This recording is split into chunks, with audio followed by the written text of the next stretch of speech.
This is the story of how the world came to owe $318 trillion and why the answer to "who are we paying" reveals something fundamental about how money itself actually works. Anyone who's wondered how governments, corporations, banks, and households can all be drowning in debt simultaneously needs to understand that the resolution to this paradox changes everything you thought you knew about the financial system. People usually cite $317 trillion, but that number's already outdated. Global debt stood at $318.4 trillion at the end of 2024, according to the Institute of International Finance's Global Debt Monitor, published in February 2025, which represents a record high. What makes this number so bewildering is the question nobody can seem to answer clearly. If everyone owes money, who exactly is doing the lending? Understanding what this $318 trillion actually represents requires breaking it down because it's not just government debt or credit card balances, but the sum total of what the entire world owes across four major categories.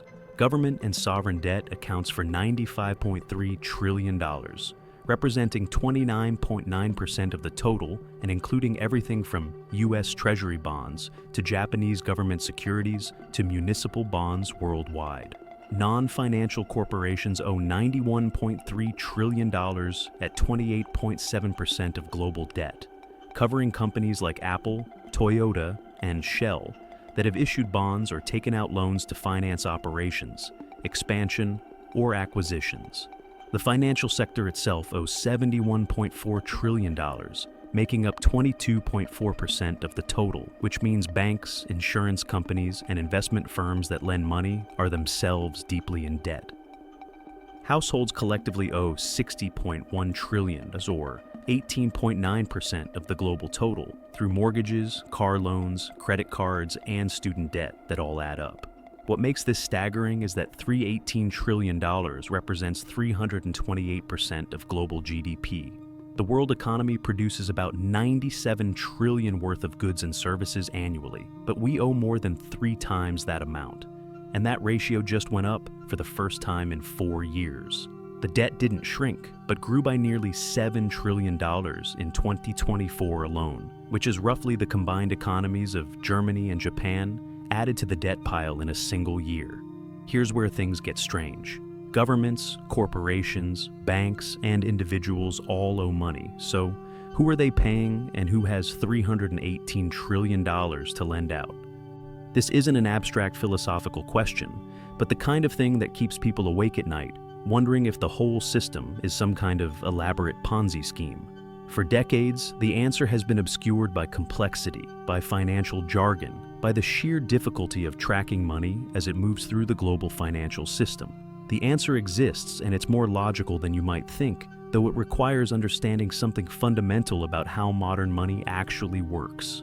Central banks became massive holders of debt through something called quantitative easing, and they started first with identifying the creditors. After the 2008 financial crisis, and again during COVID, central banks around the world began buying government bonds on an unprecedented scale. Right now, the Federal Reserve holds $429 trillion in Treasury securities and $2.23 trillion in mortgage-backed securities, down from a peak balance sheet that exceeded $9 trillion. The European Central Bank's Euro system holds $4.3 trillion in securities for monetary policy purposes. But the real champion is Japan. The Bank of Japan now owns 53.2% of all outstanding Japanese government bonds, approximately $3.8 trillion worth, meaning Japan's central bank owns more than half of Japan's government debt. Its balance sheet exceeds 110% of Japan's entire GDP. When central banks buy government bonds through quantitative easing, where does the money come from, and how do they pay for trillions in bonds? The Bank of England explained it clearly in a 2014 statement.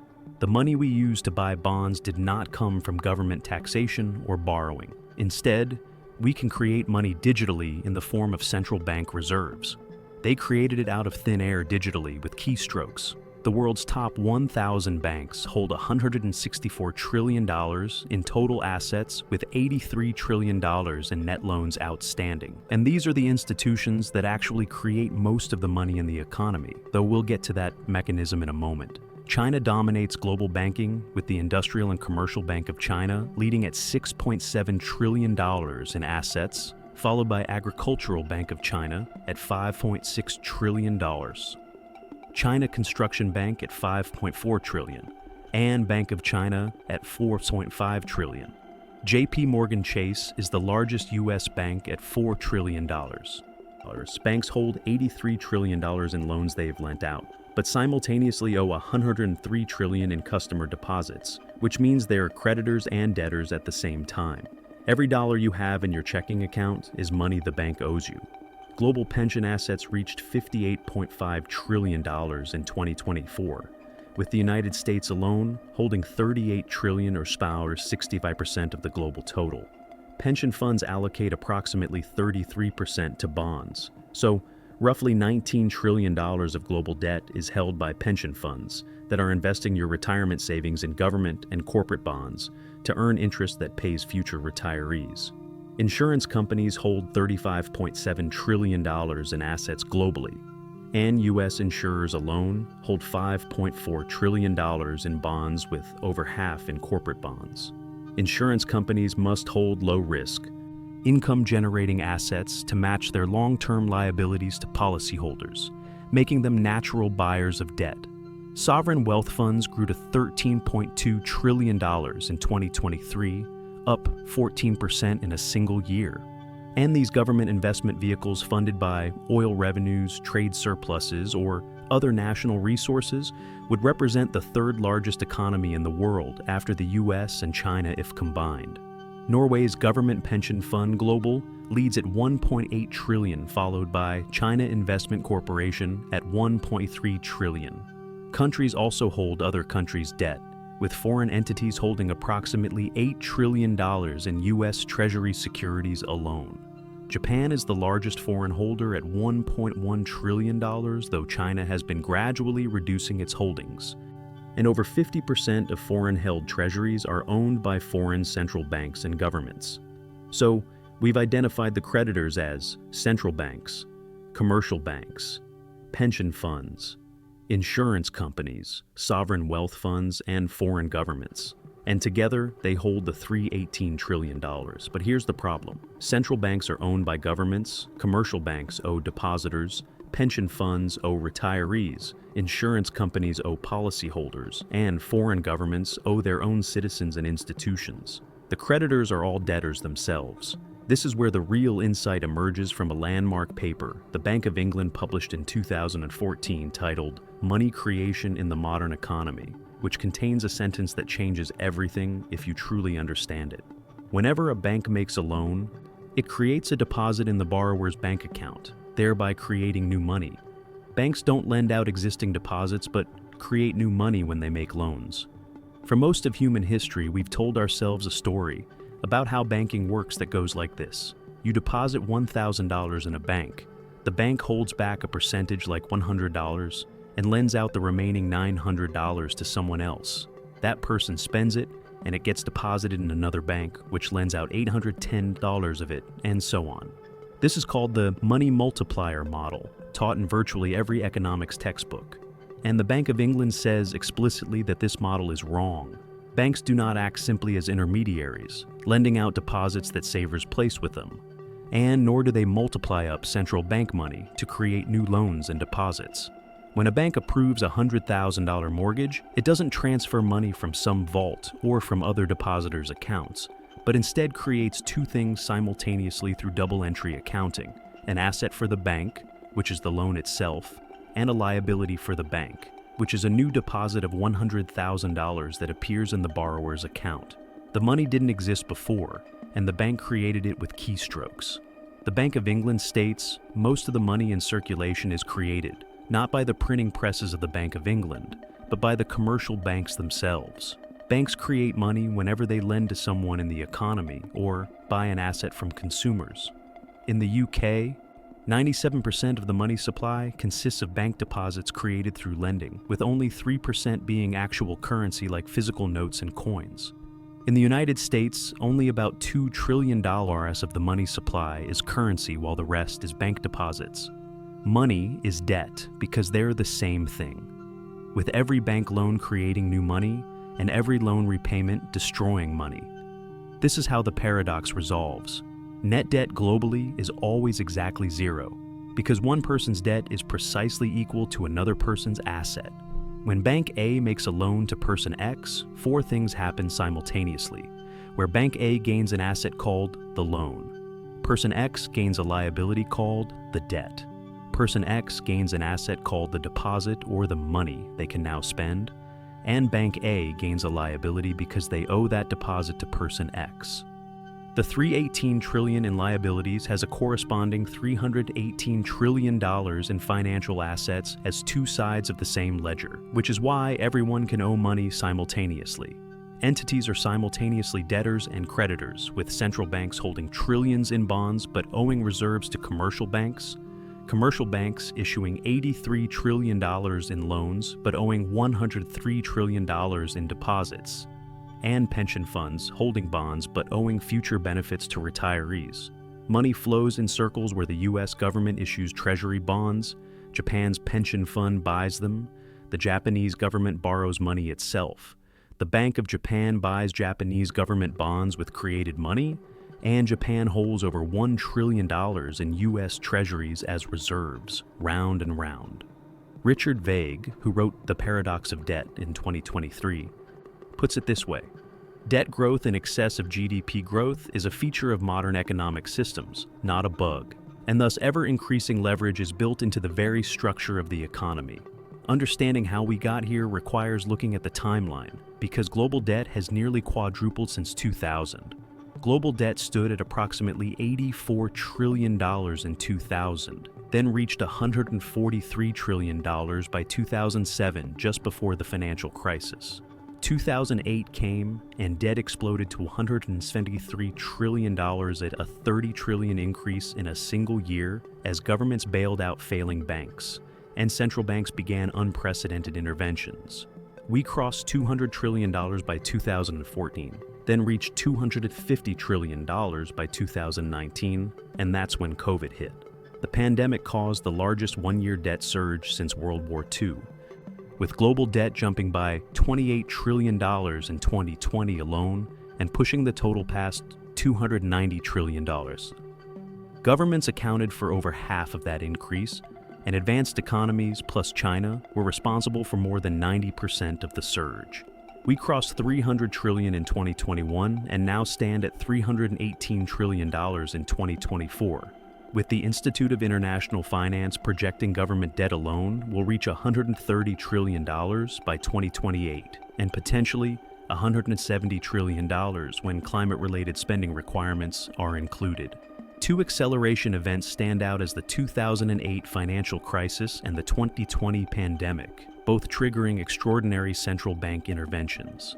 Public debt in advanced economies jumped from 70% of GDP before 2008 to eventually 124%, and the system's response to crisis is always the same: create more debt.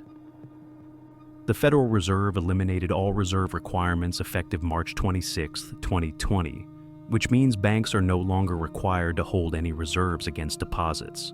The traditional story we tell about banking assumes banks need reserves to make loans. But that's backwards, because the Bank of England confirms that capital requirements and loan demand, not reserves, constrain bank lending. The UK has no statutory reserve requirement, while the European Central Bank maintains just 1%. The money multiplier model assumed banks needed reserves to lend.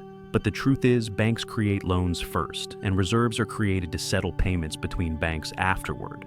This is why the Federal Reserve's quantitative easing, creating trillions in reserves, didn't cause massive inflation, as many predicted. Because banks don't need reserves to lend, but need willing borrowers and adequate capital ratios. The global average public debt to GDP stands at about 95%, but individual countries vary wildly. Lebanon tops the list at 358% of GDP, with Venezuela coming in around 350%, And these are crisis economies where their debt burden's reflected. But then there's Japan at 256% of GDP, the second highest ratio in the world, and Japan has no debt crisis. The Bank of Japan owns 53% of all government bonds. Domestic savers hold most of the rest. And the debt is denominated in yen, a currency Japan controls.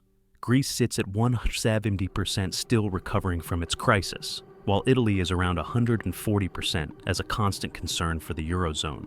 The United States stands at 125% with over $38 trillion in total debt. France is at 110% with about $4 trillion. And the UK is just over 100% with roughly $4 trillion. China's official public debt is 90% of GDP, but the real number, including local government financing vehicles, is much higher, with projections suggesting it could hit 111% by 2029. Russia sits at just 20%, among the lowest ratios globally, though partly because they were cut off from international borrowing markets after invading Ukraine. Which brings us to the question everyone wants answered.